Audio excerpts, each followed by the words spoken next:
नमस्कार विद्यार्थियों, मैं राजेश गुप्ता, सहायक आचार्य राजनीति विज्ञान, बाबू शोभाराम राजकीय कला महाविद्यालय अलवर। आज हम एक अति महत्वपूर्ण टॉपिक पर चर्चा करने वाले हैं। मत्स्य यूनिवर्सिटी द्वारा जो बीए पार्ट फर्स्ट का जो सिलेबस जारी किया गया है, उसके अंतर्गत राजनीति विज्ञान के फर्स्ट पेपर राजनीति विज्ञान के मूल आधार, उसका ये महत्वपूर्ण टॉपिक है। उसका नाम है विधि का शासन। विधि का शासन। विधि मतलब कानून, तो विधि का शासन मतलब कानून का शासन। इसका मतलब क्या है?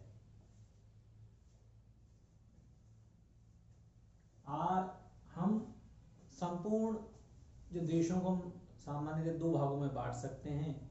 एक अधिनायकवादी देश देखने को मिलते हैं, दूसरी तरफ लोकतांत्रिक देश देखने को मिलते हैं। यदि हम आधुनिक युग 15वीं शताब्दी से पहले के समय की बात करें, मध्ययुगीन की बात करें, प्राचीन युग की बात करें, तो उस समय राजतंत्रात्मक अर्थात राजा वाले जो राज्यों की संख्या बहुत मिलती थी, उन राज्यों में राजाओं का शासन होता था और कई राजा अधिनायकवादी तानाशाही शासक हुआ करते थे। तो जो शासक थे उस समय, वो अधिनायक प्रवृत्ति के ज्यादा हमें देखने को मिलते थे। लेकिन जब आधुनिक युग अर्थात 15वीं शताब्दी के बाद का जो समय है, वो आधुनिक युग माना जाता है। और आधुनिक युग में जब 1688 की इंग्लैंड की गौरवपूर्ण क्रांति हुई, 1776 में अमेरिका में क्रांति हुई, 1789 में फ्रांस में क्रांति हुई। फ्रांस की क्रांति ने स्वतंत्रता, समानता, बंधुत्व के नारे दिए। इन क्रांतियों के परिणाम स्वरूप विश्व के अधिकांश देशों में धीरे धीरे लोकतंत्र की शुरुआत होने लगी।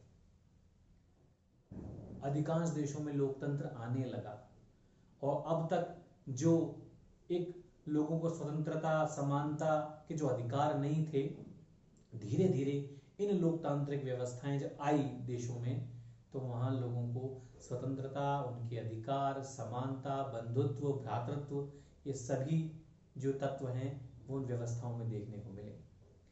और इन्हीं लोकतांत्रिक देशों की शासन व्यवस्था का जो वर्तमान में एक महत्वपूर्ण जो गण है, वो है विधि का शासन अर्थात कानून का शासन। इस कानून के शासन को यदि हम क्या है, इसको समझने के लिए हम इसके उदाहरण को इतिहास से लेने की कोशिश करते हैं। हमने बहुत अच्छे से नाम सुना है प्लेटो का, और एक नाम सुना है हमने अरस्तु। अरस्तु को तो राजनीति विज्ञान का जनक भी कहा जाता है। हम जानते हैं राजनीति विज्ञान की सबसे पहले शुरुआत प्लेटो महोदय करते हैं। लेकिन हम जब प्लेटो के विचारों को देखने की कोशिश करते हैं, तो प्लेटो के जो राजनीतिक विचार हैं, उनके अंतर्गत उन्होंने अपनी जो शासन सत्ता है वो एक दार्शनिक राजा को प्रदान की है। दार्शनिक राजा, और इस दार्शनिक राजा को शासन की असीमित शक्तियां प्राप्त हैं। इसके ऊपर लोगों का नियंत्रण नहीं है। तो प्लेटो ने जो दार्शनिक राजा का जो कॉन्सेप्ट दिया और दार्शनिक राजा के बारे में कहा कि वो सत्यम शिवम सुंदरम का ज्ञाता है, वो कोई गलती कर ही नहीं सकता, और इस आधार पर उसे अमर्यादित शक्तियां प्रदान की हैं। लेकिन प्लेटो महोदय को यह बात भी और ध्यान रखनी चाहिए थी कि यदि किसी भी शासक को जब शक्तियां प्रदान की जाती है तो वो अमर्यादित हो सकता है, और इसके कई उदाहरण हमने इतिहास में भी देखे हैं।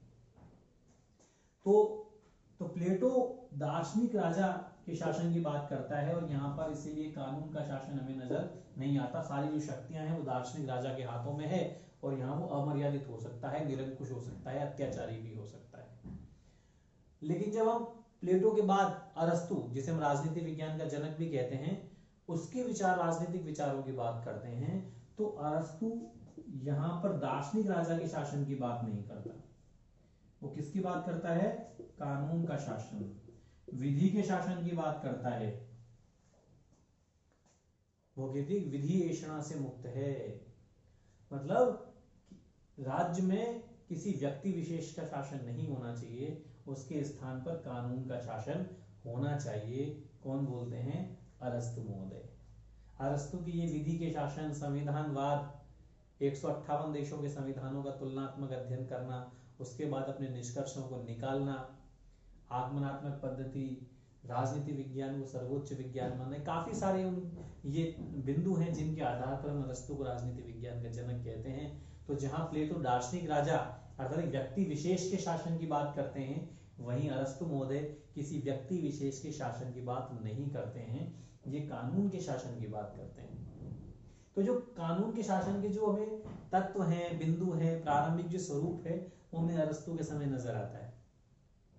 और जैसे जैसे मैंने पूर्व में बताया कि आधुनिक युग जब शुरू हो गया, दुनिया के देशों में जब लोकतंत्र आने लगा, तो लोकतांत्रिक शासन व्यवस्था का जो एक महत्वपूर्ण गुण क्या है? विधि का शासन, ये हमें नजर आने लगा। अब हम आधुनिक संदर्भ में बात करें विधि के शासन की, तो एक ब्रिटेन के विद्वान हैं, ब्रिटेन, जिसे कई बार आम भाषा में इंग्लैंड भी कहते हैं, A.V. डाइसी। ये बहुत बड़े विद्वान रहे हैं। इन्होंने कॉन्सेप्ट दिया था विधि का शासन। इन्होंने बहुत अच्छे तरीके से समझाने की कोशिश की कि विधि का शासन है क्या। इन्होंने एक पुस्तक भी लिखी थी, law of the constitution, law of the constitution,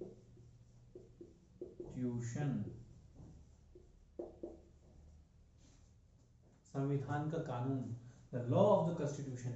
इस पुस्तक में A.V. डाइसी ने विधि के शासन को समझाने की कोशिश की, उसे बताने की कोशिश की कि विधि का शासन क्या होता है। तो हम A.V. डाइसी के अनुसार जो उन्होंने विधि के शासन की परिभाषा बताई है, उसको समझने की कोशिश करते हैं। सबसे पहले बात A.V. डाइसी कहते हैं, डाइसी महोदय कहते हैं कि विधि के शासन का पहला अर्थ यही है कि कोई भी व्यक्ति कानून से बड़ा नहीं है। कोई भी व्यक्ति कानून से बड़ा नहीं है या परे नहीं है, दूर नहीं है कोई भी व्यक्ति। हर व्यक्ति कानून की सीमा में है। कानून अमीर और गरीब का फर्क नहीं देखता। कानून सब पर समान रूप से लागू होगा, चाहे वो प्रधानमंत्री हो, चाहे वो कोई कर वसूल करने वाला अधिकारी। ये भी A.V. डाइसी की कोटेशन है कि कोई व्यक्ति कितना ही बड़ा क्यों ना हो, वो व्यक्ति उस कानून से बड़ा नहीं हो सकता। कानून सभी के ऊपर लागू होगा। कोई भी व्यक्ति यदि कानून का उल्लंघन करेगा तो उसे दंड प्राप्त होगा।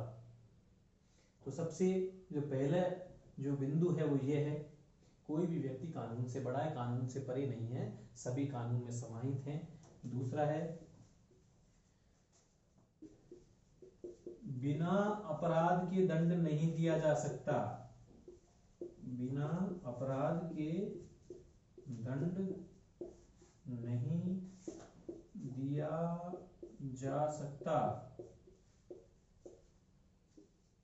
अर्थात किसी व्यक्ति को स्वतंत्रता का अधिकार भी प्राप्त है, जीवन के अधिकार की सुरक्षा भी है उस व्यक्ति को। इसीलिए किसी भी व्यक्ति को जब तक वो किसी कानून का उल्लंघन न करे तब तक उसे दंड नहीं दिया जा सकता। उसे दंड तभी दिया जाएगा जब वो कानून का उल्लंघन करेगा, जब वो कोई अपराध करेगा। और तीसरा है, A.V. डाइसी के अनुसार बता रहा हूं मैं आपको, है ना, संविधान की जो निर्णय है,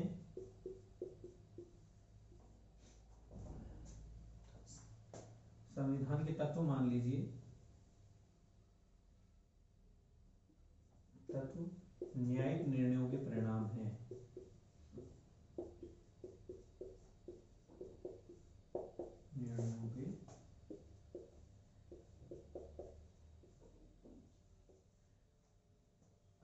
संविधान के तत्व, किसी भी देश का जो संविधान के जो निर्णय हैं जो लिए जाते हैं, वो किसके न्यायिक निर्णयों के अधीन होते हैं। अर्थात समय समय पर संविधान की जो व्याख्या करने का अधिकार है वो किसके पास होता है? न्यायालय के पास।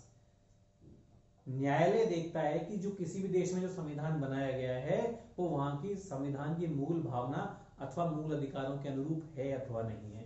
इसीलिए जो किसी देश की संविधान की जो व्याख्या करने का अधिकार है वो हमेशा उस देश के न्यायालयों के पास होता है। तो एबी डायसी ने इस प्रकार विधि के शासन के 3 महत्वपूर्ण बिंदु बताए हैं। कोई भी व्यक्ति कानून से बड़ा नहीं है, कोई भी व्यक्ति कानून से परे नहीं है।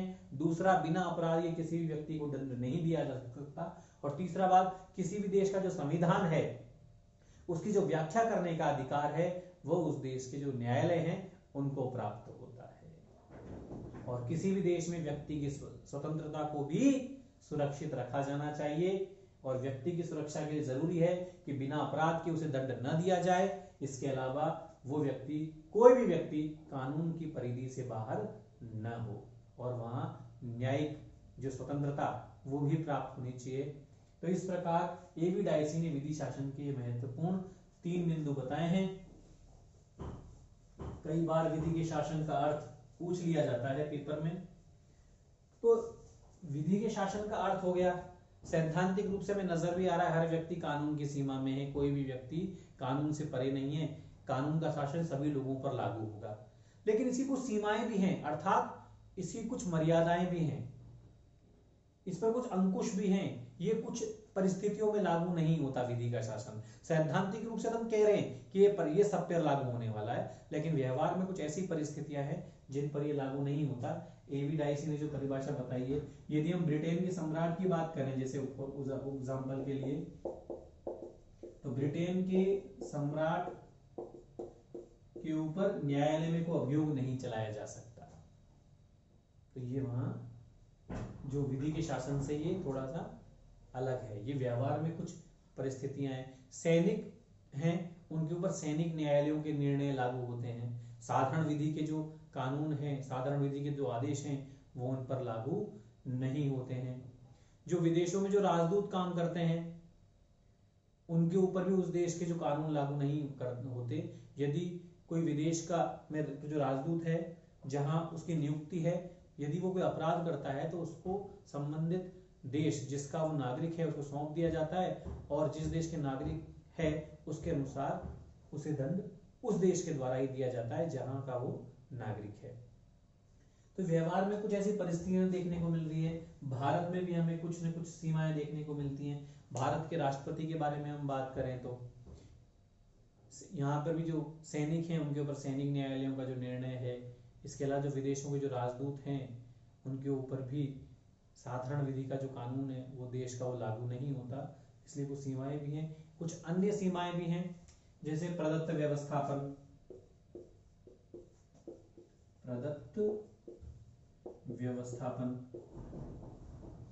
इसका मतलब क्या है? वर्तमान में जो संसद की जो शक्तियां हैं कानून बनाने की, वो अब उतने पास समय नहीं है संसद के पास।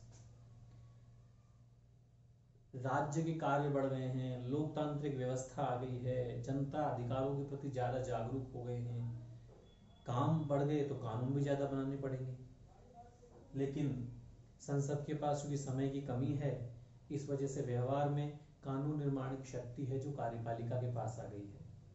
कार्यपालिका के जो अधिकारीगण हैं, प्रशासनिक अधिकारी हैं, वो उन कानून की मोटा मोटा जो रूपरेखा है वो सभी तैयार कर लेते हैं। सभी जो कानून बनाना है वो कार्यपालिका के अधिकारियों द्वारा व्यवहार में किया जाने लगा है। तो इस प्रकार जो विधि के शासन, जो कि कानून की जो शक्ति जो संसद के पास होती थी, वो वर्तमान में कार्यपालिका के हाथों में आ गई है। इसके अलावा हम बात करें तो लोक सेवकों की विवेकीय शक्ति।